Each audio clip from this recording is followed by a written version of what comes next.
Good morning, students. Today, through this video, I am going to teach you the topic to check the consistent system of linear equations and the inconsistent system of linear equations. This topic of class 10th and the chapter 3rd, linear equation in two variable. So before starting the topic, I would like to tell you to remind that what we have learned in our last video. Students, we know that any equation, let it be 2x plus y is equals to 9 here if I am taking, and a pair with this have any other equation like 3x plus y is equals to 8. That this is a pair of equation. And what we have learned till now how to solve it, how to find the solution of this pair of equations by using substitution method. We have learned elimination method, and the third we have learned cross multiplication method. This we have done. Through this video we are going to learn our next topic, how to check the consistent and inconsistent system of a linear equation. So, what is the meaning of consistent and inconsistent? Students, consistent means a pair of equation have solutions.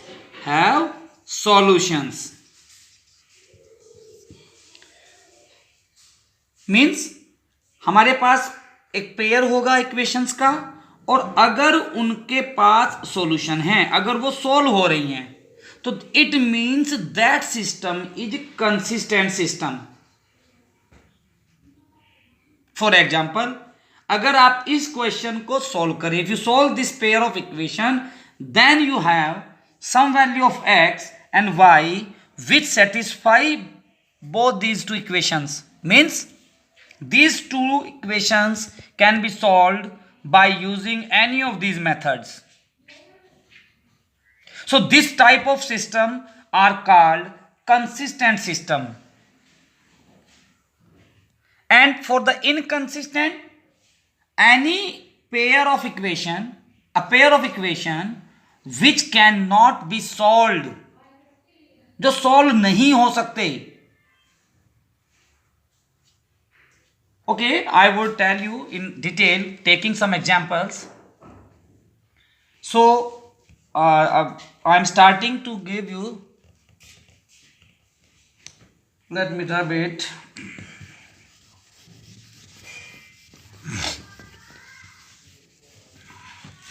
You see here, if we are having an equation in the format ax plus by plus c is equals to 0.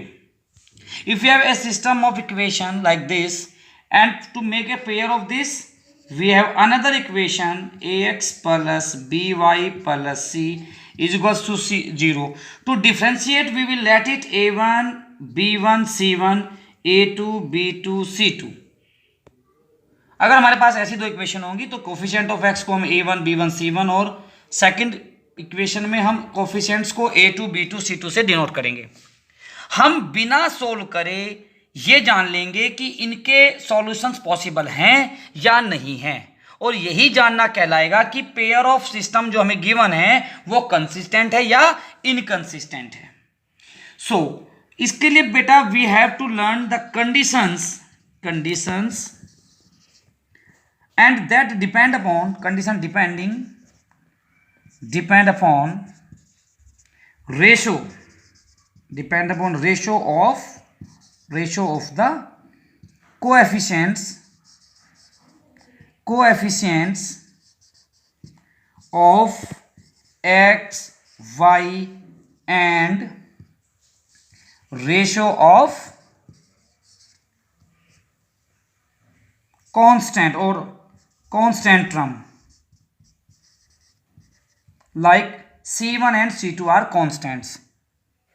They are the independent of x and y. So let us take some example so that you can grab it easily. for beta, if I am having any equation of the format 3x plus y is equals to 9 I am taking, and let any other equation maybe if 2x plus 3y and this is equals to 8. So if we want to check कि whether these pair have solutions or not solutions, अगर हमें check करना है कि इनके solutions है या नहीं है, तो इनको सॉल्व करने की जरूरत नहीं है. हमारे पास जो मैंने अभी कंडीशंस की बात कर रहा था, हमारे पास कंडीशंस हैं, उनके लिए हमें केवल और केवल इनके कोएफिशिएंट्स इनके हमें बात करनी है. तो सबसे पहले तो वही जो मैं हर अपनी वीडियोस में बता रहा हूं, जब भी आप linear equation in two variable का कोई भी क्वेश्चन सोल्व करें तो first you take your equation into standard form. Means we have to take this 9 to left of side and same with 8 we do. So while doing this, after this beta you have to find out the ratio of coefficient of x, then ratio of coefficient of y and the ratio of the independent terms of x and y, means constant terms. So what will be the ratio if I am taking here a1 and a2? a1 and a2 becomes here, a1 क्या है आपका, that is 3 and a2 becomes 2 here. a2 क्या आपका जो second equation में x का coefficient होगा. For same we will find out b1 and b2. b1 upon b2, b1 क्या है जो आपका फर्स्ट इक्वेशन में y का कोएफिशिएंट है, दैट इज हियर 1, जो यहाँ पर 1 है. और सेकंड इक्वेशन में क्या है बेटा, y का कोएफिशिएंट इट इज 3, और ये अपनी सिंपलेस्ट फॉर्म में है 1/3 भी. तो b1 अपॉन b2 हमारे पास आ जाता है 1/3. And now I am going to find out c1 upon c2. c1 means the constant term here, that is we are having -9, c1 and c2 we have -8, so it become -9 upon -8. If you cancel these two minus, so we have 9/8. Now you see, you have to focus what you are getting a1 upon a2, what is your b1 upon a2 and what's your c1 upon c2. इन तीनों को check करने से यदि आपके results मिलेंगे आपको a1 अपॉन a2 अगर इक्वल नहीं आ रहा है b1 अपॉन b2 के, जैसे कि यहाँ हो रहा है, यहाँ पर a1 अपॉन a2 कितना है 3/2, b1 अपॉन b2 कितना हो रहा है 1/3, तो इक्वल नहीं आ रहा है, this ratio is not equal. Then in this condition equations, the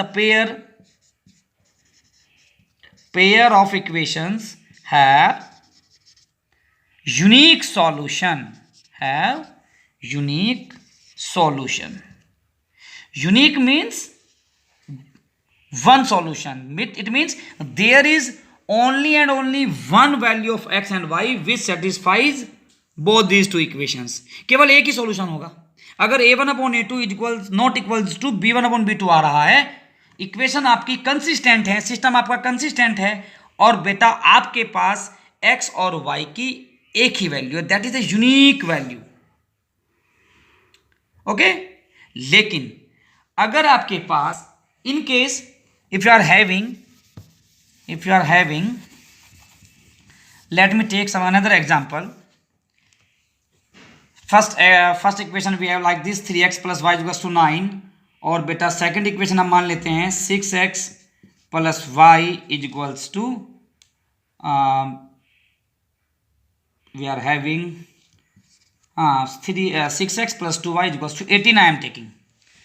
So now if we check again a1 a2 b1 upon b2, तो सबसे पहले में क्या करना है, हमें इस 9 को स्टैंडर्ड फॉर्म में ले जाने के लिए इक्वेशंस को उधर लेके जाना पड़ेगा. तो हेयर भी क्या बन जाना है, this 9 comes to this side, again 18 come here, it becomes 0. So again we will check out our ratios क्या आती हैं. a1 upon a2 आ रहा हमारे पास 3/6, it gives 1/2. Then we are going to find out b1 upon b2 and it's coming 1/2, as y का coefficient यहाँ पर 1 है, यहाँ पे 2 है बेटा. सिंपलेस्ट फॉर्म में आ गया, छोड़ देंगे यहीं पर c1/c2, ये आपका आ रहा है -9/-18. So if you solve it, minus cancel minus and 9 2s are 18, तो इट गिव्स 1/2 अगेन. तो अब हमारे पास अगर यहाँ आप देखेंगे इन रेशोज को, तो आपका बेटा देखेंगे तो a1 अपॉन a2 इक्वल आ गया बेटा जी b1/b2 की जगह आया ना, a1/a2 1/2 था, b1/b2 1/2 था। अभी हमने पहले कंडीशन क्या देखी थी कि a1/a2 not equals to b1/b2 हो गया था, और उसके तुरंत बाद हम कह रहे थे कि हमारे पास पेयर जो है कंसिस्टेंट है और यूनिक सॉल्यूशन है। यहां पर या तो एक नॉट इक्वल टू था या फिर इक्वल होगा, जैसे यहां पर इक्वल आ रहा है, और अगर इक्वल होगा तो देन हम देखेंगे c1/c2 भी क्या बैठता है हमारे पास में। तो यहां पर जब हमने चेक किया तो c1/c2 इसी के इक्वल आ रहा है, c1/c2 इक्वल आ रहा है। या तो इक्वल नहीं आता या इक्वल आएगा, केवल दो ही कंडीशन है। तो यहां पर इक्वल मैं आपको पहले समझा रहा हूं, यदि इक्वल आ रहा है तो आपके पास ये तीनों बन जाएंगे, a1/a2 is equals to b1/b2 is equals to c1/c2। तो यहां से अब आप कह देंगे कि ये कंडीशन भी क्या है बेटा, कंसिस्टेंट प्रूफ करती है सिस्टम को, मतलब सॉल्यूशंस पॉसिबल हैं, solutions are possible, solutions are possible. तो सॉल्यूशंस तो हैं, और देखो मैंने सॉल्यूशन नहीं लिखा है, सॉल्यूशंस, बिकॉज अगर कंडीशन ये आपकी बनती है बेटा a1/a2 is equals to b1/b2 is equals to c1/c2, तो then you are having infinitely many solutions. Infinitely many solutions का मतलब हो जाएगा lines are coincides, they coincide each other.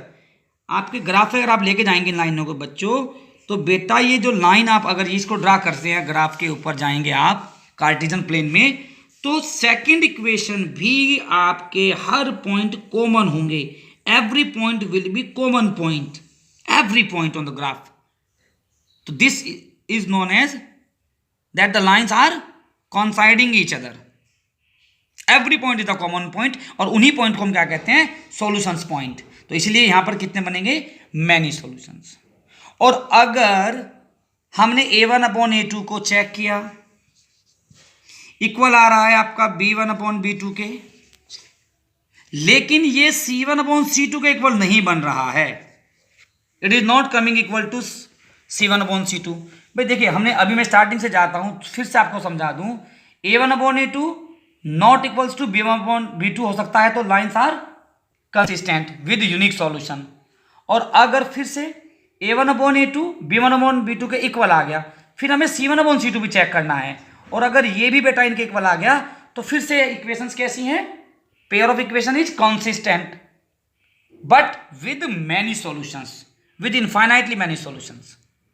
और अगर ये इक्वल नहीं आ रहा है, a1/a2 is equals to b1/b2 but not equals to c1/c2, तो in this condition equation of a pair of equation is inconsistent, ये है inconsistent, and inconsistent means no solution, we can not solve the equation, equation solve नहीं होंगी। Solve का मतलब है बेटा कि उनके बीच में, दोनों इक्वेशन के बीच में कोई भी कॉमन पॉइंट नहीं है। मीन्स अगर हम फिर से कार्टेशियन प्लेन पर लेके जाएंगे, उन इक्वेशंस को ग्राफ ड्रॉ करेंगे, तो लाइन, अच्छा जो कॉमन पॉइंट नहीं है, इट मीन्स लाइन आपस में कहीं पर भी इंटरसेक्ट नहीं हो रही है, इंटरसेक्ट नहीं हो रही है, तो इनको हम क्या कह देंगे, parallel lines, lines are parallel, they are parallel lines, ये कहीं कटेंगी नहीं आपस में, इंटरसेक्ट ही नहीं होगी, और this may be written as no solution, equations have no solutions. So this is the general topic to make you understand how to check the consistency and inconsistency in a pair of linear equation two variable. Board में इसके ऊपर एक 2 marks का question जरूर आता है, वो कई बार आपको चेकिंग करने के लिए देगा, बताइए कि लाइंस आर कंसिस्टेंट है, इनकंसिस्टेंट है, या फिर वो आपको जनरली क्या देगा, मैं आपको एक क्वेश्चन करा के देता हूँ, वो आपको एक कंडीशन देगा बेटा, और उसके बेस पर वो आपसे k की वैल्यू निकलवाएगा, कभी वो m और n देगा, a और b देगा। तो for that I am taking an example from a book, we are having any question like as it we have this is we have kx plus 3y is equals to k minus 2, it is given first equation, and second we have given 12x plus ky is equals to k, let it is our second equation। तो question है बेटा, find the value of k for which the pair of linear equations has no solutions. तो आप जरा focus करेंगे अब फिर से ब्लैक बोर्ड पर। अगर हमारे पास इस प्रकार से कोई क्वेश्चन गिवन है, वो कह रहा है कि these are the two equations are given और ये नो सॉल्यूशंस के हमें वो कंडीशंस गिवन है, the pair of equation have no solutions, इनके पास कोई सॉल्यूशन नहीं है। इसका मतलब ये कैसे हैं, इनकंसिस्टेंट सिस्टम है। तो किन वैल्यूज के की क्या वैल्यू होगी जिनके लिए नो सॉल्यूशन